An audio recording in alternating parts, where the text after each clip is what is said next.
యోగాతో బరువు తగ్గటం సులభం కేవలం 21 రోజుల్లో.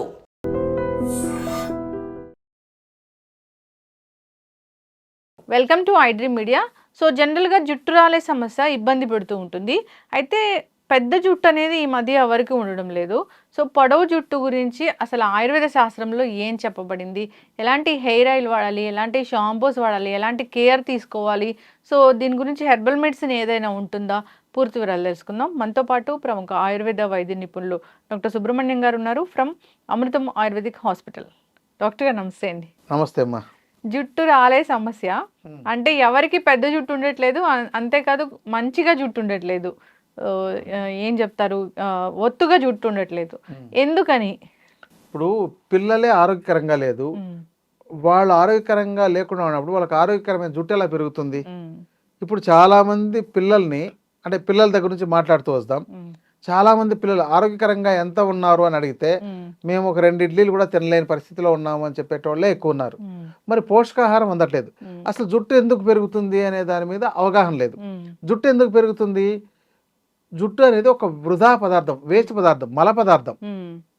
మనకు యూరిన్ మోషన్ ఎలా బయటకు వచ్చేస్తుందో, అంటే మనకు యొక్క సప్త ధాతువుల్లో అస్థి ధాతువు, మధ్య ధాతువు యొక్క వృధా పదార్థమే ఈ జుట్టు, గోర్లు. అందుకే ఇవి పెరుగుతుంటాయి. వాళ్ళ ఎముకల్లో బలమే లేదు. ఎముకల బలానికి కావాల్సిన ఆహారం వాళ్ళు తీసుకోవట్లేదు, మధ్య బలానికి కావాల్సిన ఆహారం తీసుకోవట్లేదు. ఒకవేళ తీసుకున్నా కూడా వాళ్ళకి అది జీర్ణం అవ్వట్లేదు. ఎందుకంటే వాళ్ళ జీర్ణ వ్యవస్థ సక్రమంగా లేకపోవడం వల్ల, సరిపడిన పోషకాహారం లేకపోతే దానివల్ల ఆ యొక్క మల పదార్థాలు కూడా సక్రమంగా బయటికి రావు. అందువల్లే జుట్టు సరిపడినంత గ్రోత్ లేకుండా పోతుంది. ఇప్పుడు పిల్లలు చూడండి, పిల్లల్లో కూడా ఇంత పిలక జుట్టలే ఉంటున్నాయి, కొత్తిమీర జుట్టలే ఉంటున్నాయి. అందుకని వీళ్ళకు ఇప్పుడు వీళ్ళ మీద ఎక్కువ ఒత్తిడి ఉండడం, ఉదయం 8 గంటలకే బస్సులు ఎక్కాల్సి రావడం స్కూళ్ళకి వెళ్ళడానికి. అందుకని సరిపడా తినకుండానే వీళ్ళు వెళ్ళడం, రోజులో సరిపడినంత నీళ్లు తాగకపోవడం. ముఖ్యంగా స్త్రీలు జుట్టు గురించి ఎక్కువ ఆలోచిస్తారు. ఇక్కడ స్కూల్కి పంపిస్తున్న పిల్లలకు జుట్టు రావట్లేదు సరిగా. కారణం ఏంటంటే వాళ్ళకు నీళ్లు సరిపడా తాగట్లేదు. ఎందుకంటే వాళ్ళకి టాయిలెట్లు సరిగా లేకపోవడం వల్ల టాయిలెట్కి వెళ్ళాల్సి వస్తుందని చెప్పనేసి వీళ్ళు తాగకపోవడం. ఇంకోటి అంటే వీళ్ళకి కంటిన్యూ పీరియడ్స్ పెట్టిందను ఆ యూరిన్కి వెళ్ళడం అనే దానికి సమయం కూడా తక్కువ ఇవ్వడం, ఆ సరిపడా వెళ్ళకపోవడం, లేకపోతే అక్కడ క్లీనింగ్ లేదని చెప్పని వీళ్ళకి ఒక అసహ్యకరమైన భావం ఉండడం, ఇలాంటి వాటి వల్ల సరిపడినంత నీరు తాగకపోయినా జుట్టు పెరగదు, జుట్టు రాలుతుంది. ఎవరినైనా బాగా అబ్జర్వ్ చేయండి, ఎవరైతే జుట్టు రాలుతుంది అని చెప్తారో వాళ్ళకు ఒక 15 రోజులు, రోజుకు వాళ్ళ బరువును బట్టి ఒక 10-12 కిలోలకు లేదా 15 కిలోల బరువుకు 1 లీటర్ నీళ్ళైనా తాగాలి. అంటే 60 కిలోలు ఉన్నారంటే మినిమం రోజుకు 4 లీటర్లు తాగాలి. ఇంకా ఎండలో తిరుగుతున్నారంటే ఆ వ్యక్తి 6 లీటర్ల నీళ్లు తాగాలి. ఎండలో పనిచేస్తుండే వ్యక్తి అయితే 8 లీటర్ల నీళ్ళు తాగాలి. అంటే ఒక 60 కిలోల బరువు ఉండే వ్యక్తికే. మరి అంత తాగినా అనుకోండి వాళ్ళకి 15 రోజుల్లోనే జుట్టు రావడం ఆగిపోతుంది. ఓకే, వాటర్ డిహైడ్రేషన్ కూడా. ఎందుకంటే జుట్టు యొక్క సరిపడినంత రసధాతు మన శరీరంలో లేకపోవడం వల్ల ఇక ఎక్కడికక్కడ అది గ్రోత్ రావాల్సింది ప్రాపర్గా రాలేక కట్ అయిపోతుంటాయి అన్నమాట. మరి ఏం చేయాలి డాక్టర్? సరైన వాటర్ తీసుకోవాలి. అది ఇంకా రెండోది అంటే వీళ్ళకు ఎముకలకు మధ్యలకు, ఎముక మధ్య భాగాలకు సరిపడినంత న్యూట్రిషన్ అందగలిగే పదార్థాలు ఏమున్నాయి, వాటిని ఎక్కడ తీసుకోవట్లేదు. ఎంతసేపు మన వాళ్ళు రొటీన్ ఆహారాన్ని తీసుకుంటున్నారు. ఇప్పుడు మనకు జుట్టు బాగా పెరగడానికి ఆకుకూరలు బాగా పనిచేస్తాయండి. అది బోన్స్ కూడా మంచి స్ట్రెంగ్త్ ఇస్తుంది. ఇప్పుడు ఉదాహరణకు మునగాకు, మన యొక్క కరివేపాకు.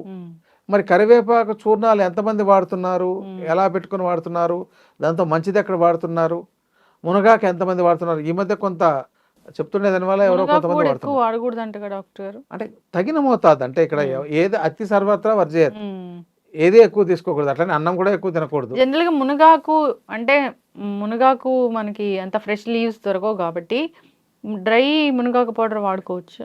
డ్రై మునగాకే దొరుకుతుందండి ఆ పౌడర్స్. ఇప్పుడు చాలా మంది అది ఒక వ్యాపారంగా చేస్తున్నారు కాబట్టి ప్రతిదీ ఏదైనా ఇలాంటి సోషల్ మీడియా రావడం వల్ల, ఇలాంటివన్నీ చెప్పడం వల్ల ఇవన్నీ వ్యాపారంగా బాగానే మారాయి. ఒకప్పుడు మునగాకు మాకు ఎవరైనా సప్లై చేయమంటే చేసేవాళ్ళు కాదు. ఇప్పుడు మాకు రా మెటీరియల్ కావాలంటే ఎంతైనా ఇవ్వడానికి సిద్ధంగా ఉండేవాళ్ళు ఉంటున్నారు అనమాట. ఎట్లా తీసుకోవాలి డాక్టర్ గారు అసలు మునగాకు పౌడర్ని? మనము ఆహారంగా వండుకొని తినడం మంచిదండి. ఉమ్, పౌడర్ రూపంలో తీసుకోవాలంటే వాటర్తో తీసుకోవడం, ఉమ్, లేదంటే వాళ్ళకు నచ్చిన పదార్థాలతో దేంతో అయినా తీసుకోవచ్చు. ఉమ్. క్వాంటిటీ మ్యాటర్ అవుతుంది అక్కడ. ఒక చెంచా నుంచి 1.5 చెంచా దాకా తీసుకోవచ్చు అనమాట. ఓకే. ఉమ్, ఇది తర్వాత ఇంకా ఆయుర్వేదంలో ఇట్లాంటి వాటి గురించి చాలా ఉమ్, రకాల ద్రవ్యాలు చెప్పారండి, ఉమ్, పోషకాహార ద్రవ్యాలు.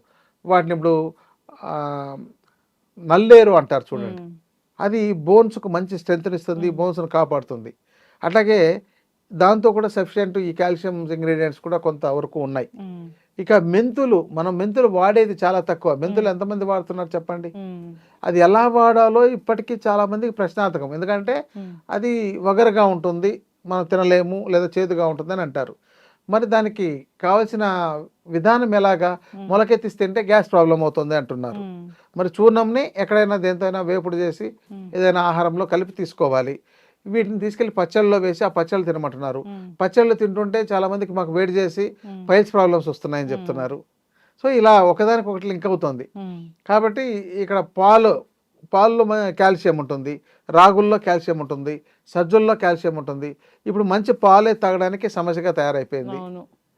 కాబట్టి అందుకని వీళ్ళెవ్వరికీ ఈ పోషకాహారం సరిగా లేదు. ఉమ్, ఇంకోటి ఏంటంటే వాళ్ళ శరీరం గ్రోత్కి, పిల్లలకు టీనేజ్లో వాళ్ళకు కావాల్సిన గ్రోత్కి సరిపడినంత న్యూట్రిషనే లేకపోయినప్పుడు ఉమ్, ఇక ఈ హెయిర్ పెరిగేంత న్యూట్రిషన్ ఎక్కడ తీసుకోగలుగుతారు? ఉమ్, కాబట్టి వీళ్ళకు కూడా హెయిర్ గ్రోత్ సరిగా లేకపోతుంది. ఉమ్, ఇక ఆయిల్ విషయంకి వస్తే, ఉమ్, ఆయిల్ అనేది మర్దన చేయడం వల్ల కొంతవరకు ఉపయోగపడుతుంది. ఎందుకంటే మన శరీరానికి మర్దన చేస్తున్నట్లయితే ఉమ్, ప్రాపర్గా బ్లడ్ సర్క్యులేషన్ జరిగి అవి కొంత గ్రోత్ వస్తాయి. ఉమ్, మీకు ఆయిల్ అంతా కూడా ఎవరికైనా ఆయిల్ వాడకుండా ఉండే వ్యక్తికి ఒక 2-3 నెలల పాటు వాడితే గ్రోత్ బాగా తెలుస్తుంది. ఉమ్, 2-3 నెలల తర్వాత అసలు వాళ్ళకి మళ్ళీ మామూలుగానే ఉంటుంది. ఉమ్, ఎందుకంటే తైలం మర్దనం ఇంటర్నల్గా ఉమ్, పోషకాహారంతో పాటు చేస్తున్నట్లయితే ఉపయోగకరం. అందుకని ఉమ్, ప్రధానంగా హెయిర్ మీకు బాగుండాలంటే చేయాల్సింది ఏంటంటే ఉమ్, నీరు సరిపడినంత తాగడం, గ్యాస్, ఎసిడిటీ, డైజెస్టివ్ డిజార్డర్స్ అనేది లేకుండా ఉండాలి, ఉమ్, పూర్తిగా ఆరోగ్యంగా ఉండాలి. మూడవది మలబద్ధకం అనే సమస్య లేకుండా ఉండాలి. ఉమ్, 4వది పోషకాహారాన్ని బాగా అందించాలి. ఓకే. 5వది తైలమర్దనం చేసుకోవడం. ఇదండి. ఈ 5 పాయింట్స్ని కరెక్ట్గా పాటించిన వాళ్ళందరికీ కూడా హెయిర్ గ్రోత్ బాగా వస్తుంది, హెయిర్ ఫాల్ కూడా కంట్రోల్ అవుతుంది. ఇక షాంపూలు రోజు పెట్టి చాలామంది రకరకాల కెమికల్స్ ఉండే వాటిని, తక్కువగా ఉండే వాటిని వాడుతున్నారు. ఉమ్, దానికంటే కొంచెం ఈ యొక్క సీకాయి, కుంకుడుకాయి, గుంటగలగర, బ్రహ్మి, వట్టివేరు ఇలాంటి వాటిని తయారు చేసి ఒక కషాయం చేసి ఉమ్, వాళ్ళు తయారు చేసుకొని ఆ కషాయంని పెట్టి తలకు పెట్టి స్నానం చేస్తున్నట్లయితే ఉమ్, చాలా బాగుంటుంది. ఇంకోటి అంటే మీరు కేరళ లాంటి వాటికి వెళ్తే వాళ్ళు ముందు తైలం పెట్టుకొని తర్వాత స్నానం చేస్తారు. ఉమ్, సో అది కూడా కొంతవరకు వాళ్ళకు హెయిర్ బాగుండడానికి ఉపయోగపడుతుందని కొంతమందిలో అక్కడ బాగుంటుంది. కాబట్టి అదొక దానిలోని సైన్స్ ఏంటో మనం గమనించాలి. ఉమ్, తైలాన్ని వాళ్ళు అంటే స్నానానికి వెళ్ళే ముందు తైలం పెట్టుకుని తర్వాత వాళ్ళు ఒట్టిగా స్నానం చేసి వస్తారు, ఉమ్, షాంపూలు పెట్టరు. తర్వాత మళ్ళీ ఇంకెప్పుడో షాంపూ వాళ్ళకి అవసరాన్ని బట్టి చేస్తారు. ఇప్పుడు ఈ షాంపూలతో చాలామందికి అలవాటు అయిపోయింది కాబట్టి రోజు షాంపూ పెట్టి చేసే వాళ్ళు ఉన్నారు. ఉమ్, కొంతమంది అసలు షాంపూ పెట్టకుండా చేయకుండా ఉండే వాళ్ళు ఉన్నారు. చాలామందికి ఈ డాండ్రఫ్ లాంటివి ఉంటున్నాయి. ఉమ్, ఇది కూడా హెయిర్ ఫాల్ అవ్వడానికి కారణమవుతుంది. ఇక ఇక ఇప్పుడు ఆల్రెడీ వాళ్ళ తల్లిదండ్రులే ఆరోగ్యంగా ఉండట్లేదు కాబట్టి ఉమ్, పుట్టే పిల్లలు కూడా ఆరోగ్యంగా లేక వీళ్ళకి 20 ఏళ్ళకే వైట్ హెయిర్స్ వచ్చేస్తుండే వాళ్ళు ఉన్నారు.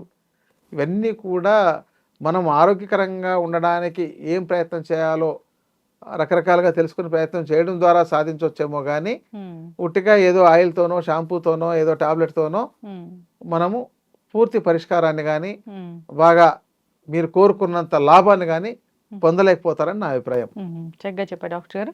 సో పోషకాహార లోపం కూడా ప్రధాన కారణమే దీనికి. అవును. సో అంటే ఇప్పుడు ఆయుర్వేదంలో చాలా రకాల మూలికలు ఉన్నాయి ఇందాక మీరు చెప్పినట్లు. దాంట్లో ఏదైనా హెయిర్ గ్రోత్కి ఉపయోగపడుతుందా? పోషకాహారం తీసుకుంటున్నాము, దాంతోపాటు ఇలాంటివి ఏమైనా తీసుకోవచ్చా? హెయిర్ గ్రోత్ అనేసరికండి మనకు మేమైతే కొన్ని కాల్షియం సప్లిమెంట్స్ ఉండే వాటిని ఇస్తామన్నమాట పిల్లల్లో వచ్చే వాళ్ళకి. ఇంకా హెర్బ్లో తీసుకునేసరికి భృంగరాజు లాంటిది కూడా లోపల కూడా తీసుకోవచ్చు అనమాట. గుంటగలగర, బ్రహ్మి, మెంతి ప్రిపరేషన్ అంత కాంబినేషన్లో ఉన్నవి కానీ, ఇంకా చాలా రకాల హెర్బ్స్, డిఫరెంట్ హెర్బ్స్, తిప్పతీగ ఇట్లాంటి వాటితో కాంబినేషన్తో చేసిండే వాటిస్తాం. ఇక ప్రధానంగా త్రిఫలా కూడా దీంతో కలిసే ఉంటుంది. తర్వాత ఐరన్ మాకు లోహ భస్మం అని చెప్పని మనకు ఆయుర్వేదంలో ఎక్కువగా చాలా చోట్ల మనం వాడతాము. ఇంకా ప్రవాళమని భస్మం చెప్పని కొన్ని భస్మాలు వాడతాం. ఇవన్నీ ఒక మినరల్ కాంపౌండ్, బాగా పనిచేస్తాయి కూడా. వాటితో మంచి గ్రోత్ని తీసుకురావడానికి కొంతవరకు. ఈ గుంట గలగర ఆకు అంటే అది జుట్టు పెరగడానికి యాక్చువల్గా గుంటగలగరాకు మన శరీరానికి ఒక ఆకుకూర లాంటిదండి. అది మనం వండుకొని తినొచ్చు. కొన్ని ఆ ఆకుని ఇట్లా నలిపితే బ్లాక్ రంగు వస్తుంది కాబట్టి అది మనకు బ్లాక్గా రావడానికి ఉపయోగపడుతుంది తప్పని ఉపయోగిస్తారు. ఇది గుంటగలగరాకు ముందు ప్రధానంగా లివర్ డిజార్డర్స్లో బాగా పనిచేస్తుంది. ఈవెన్ జాండీస్ని కూడా తగ్గించగలుగుతుంది అనమాట. అది బ్లడ్ ప్యూరిఫై చేయడంలో కొంతవరకు పనిచేస్తుంది. ఈ కొంతమందికి ఈ మైగ్రైన్, కంటి సమస్యలు వీటిలో కూడా పనిచేస్తుంది అనమాట. ఇక రెడ్డి వారి నానబాలు అని ఉంటుంది. సో అది చిన్న అంటే యాక్చువల్గా మన చుట్టుపక్కల ఉండే చిన్న చిన్న ప్లాంట్స్ చాలా వరకు ఉపయోగపడతాయండి వీటిలో. గుంటగలగర అనేది ఒక జుట్టు సంబంధించిన సమస్యలకు కానీ, మనకు లివర్ సంబంధించిన సమస్యలకు కానీ ఒక మంచి ఇంగ్రీడియంట్. అలాగే నీలి కూడా వేరే ప్లాంట్ అండి. అది గుంటగలగర వేరు, నీలి వేరు. ఆ యొక్క ప్లాంట్ కూడా ఈ గుంటగలగరాగా ఎలా పనిచేస్తుందో అలాగే అది నీలి రంగు దాంతో తీస్తారనమాట. అది కూడా లివర్ డిజార్డర్స్ మీద పనిచేస్తుంది. ఇంకా వెంపలేని ఉంటుంది. ఇవన్నీ కూడా మనకు బయట చిన్న చిన్న మొక్కలు రోడ్డు పక్కన కూడా దొరికేగలిగేవే. అంటే బట్ మనం ఎప్పుడైనా సేకరించుకోవాల్సినప్పుడు నాణ్యమైన ప్రదేశంలో సేకరించుకోవాలి. అంటే ఎక్కడైనా పంట పొలాల్లో ఉండే చోట, ఎందుకంటే అందరూ ఈ డస్ట్ అంతా వచ్చే చోట రోడ్డు పక్కన అలాంటివి కలెక్ట్ చేసుకున్నట్లయితే వాటిలో లెడ్ కంటెంట్ ఇలాంటివన్నీ ఎక్కువైపోయి మళ్ళీ వేరే ఇబ్బందులు వస్తాయి. ఎందుకంటే వాటికి నిపుణుల సమక్షంలో తీసుకుంటేనే మంచిది. అంటే నిపుణులు అనడం కన్నా ఇక్కడ నాణ్యమైన ఆ పదార్థాలని సేకరించుకొని ఉపయోగించుకోవాలి అనేది. ఎందుకంటే రోడ్డు పక్కన లాంటి వాటిలో ఉండే వాటిలో తీసుకున్నప్పుడు ఈ పొల్యూషన్ వల్ల దాని గుణాలన్నీ కూడా వీటికి వచ్చేస్తున్నాయని ఒక పరిశోధనలో తేలింది. కాబట్టి అలాంటివి కాకుండా పంట పొలాల్లో ఇంకా అడవి ప్రాంతంలో సేకరించేవైతే చాలా బాగా, ఎందుకంటే అక్కడ కల్తీ అయ్యే అవకాశాలు ఏమి లేవు కాబట్టి వాటిలో ఎక్కువ ఆర్గానిక్ మాన్యూర్ ఉండడం వల్ల ఆ చెట్లు పడిపోయి వాటి ఆకులతోనే మాన్యూర్ తయారయ్యి వాటి పోషకాలతో బయటకు పెరుగుతాయి కాబట్టి వాటిలో పోషక విలువలు బాగుంటాయి. అలాంటిది తీసుకోవడం ఉత్తమం అండి. జుట్టు తెల్లబడింది అంటే నల్లబడాలంటే అసలు ఏముంటుంది డాక్టర్ గారు? అంటే నాకైతే నా ఎక్స్పీరియన్స్లో ఇప్పటిదాకా వచ్చేటట్టు ఏమీ లేదు. ఈ రకరకాల హోమ్ రెమెడీస్ చెప్తున్నారు కానీ ఎక్కడి వరకు వచ్చాయి వాటిలో అంత ప్రయోజనం లేదు. కానీ ఇక్కడ ఏంటంటే గోరింటాకుని, అది మనకు బ్రౌనిష్ కలర్ వస్తుంది. ఆ గోరింటాకుతో బ్రహ్మి, భృంగరాజు ఇలాంటివి కలిపి హెన్నా అని పెట్టుకుంటుంటారు కదా, అది పెట్టుకొని అది చేసుకొని కలర్ బ్రౌన్ వచ్చిన తర్వాత మరుసటి రోజు ఈ నీలి ఆకుని నానబెట్టి సేమ్ అదే విధంగా కాంబినేషన్ చేసి మళ్ళీ నీలి ఆకుతో దాన్ని పెట్టుకొని చేసినట్లయితే అది బ్రౌన్ కలర్ వస్తుంది. ఈ నీలి ఆకుతో బ్లూయిష్ వస్తుంది. రెండు కలిపి బ్లాక్గా వస్తుంది. అది రెగ్యులర్గా వీళ్ళు ఫ్రీక్వెంట్గా వాడుతుండాలి. అట్లనే ఒక 4-5 అప్లికేషన్స్లో అప్పుడు వీళ్ళకు నేచురల్గా బ్లాక్నెస్ కనపడుతుంది అనమాట. మళ్ళీ వేసిన వెంటనే కనపడదు. చాలామంది మేము పెట్టామని మీరు చెప్పారు, మేము పెట్టగానే మాకు అసలు బ్రౌన్ అయింది, మరుసటి రోజు బ్లాక్ కాలేదని అంటుంటారు. అది 4-5 అప్లికేషన్స్ చేసిన తర్వాత బాగుంటుంది. రెండోది ఏంటంటే నీలి ఆకుని సేకరించేటప్పుడు కూడాను దాంతో ఆ నీలి గుణము అనేది వచ్చిన తర్వాత దాన్ని కలెక్ట్ చేసినవి అయితే బాగుంటుంది. కొంతమంది రైతులు దాన్ని పండించినా కూడా సేల్స్ కోసం తొందరగా మార్కెట్ వస్తుందంటే ముందుగా కట్ చేసి చేశారనుకోండి, అది మనం ఎంత పరిశీలించినా మనకు అర్థం కాదు. కాబట్టి కొంతమందికి ఒక్కొక్క సందర్భంలో రాలేకుండా పోతుంటుంది. అలాంటప్పుడు నాణ్యమైన గోరంటాకు, నాణ్యమైన నీలి ఆకుని మీరు సేకరించుకొని ఉపయోగించుకోగలిగితే మంచి ఫలితం ఉంటుందండి. చక్కటి ఇన్ఫర్మేషన్ డాక్టర్ గారు. జుట్టు రాలే సమస్య వస్తుందంటే దానికి పోషకాహార లోపము, సరైన ఆహార విధానాలు లేకపోవడం వల్ల అని చెప్పారు. హోమ్ రెమెడీస్ ఉన్నాయి కానీ మంచి ఆహారం తీసుకోవాలి, సఫిషియెంట్ స్లీపు, స్ట్రెస్ లేకుండా ఉండడం, ఇవన్నీ కూడా దానికి చాలా చాలా ఇంపార్టెంటే. సో జాగ్రత్తలు తీసుకోవాలని కోరుకున్నాం డాక్టర్ గారు. చాలా చక్కటి ఇన్ఫర్మేషన్. ధన్యవాదాలు. ధన్యవాదాలు. And for more videos, Please subscribe to iDream. Please subscribe to iDream. Please subscribe iDream. And please subscribe to iDream. For more videos, subscribe to iDream. please like, share and subscribe to the channel. Congratulations, iDream. subscribe to iDream. Subscribe to iDream. So subscribe to iDream Media. iDream ki iDream team అందరికి huge congratulations. Please subscribe iDream Media. Please subscribe to iDream. Subscribe iDream. Please subscribe to iDream. I dream అంటే నా కళల channel subscribe చేసుకున్న నోరు తిరుగుతలేదు, మీరైతే గంట గుర్తు కొట్టండి. For more such videos, please subscribe to iDream. Subscribe to iDream. Please subscribe to iDream. Please subscribe iDream Media. Please do subscribe to iDream. Please subscribe to iDream Media. For best entertainment and information, please subscribe iDream. And don't forget to subscribe to iDream.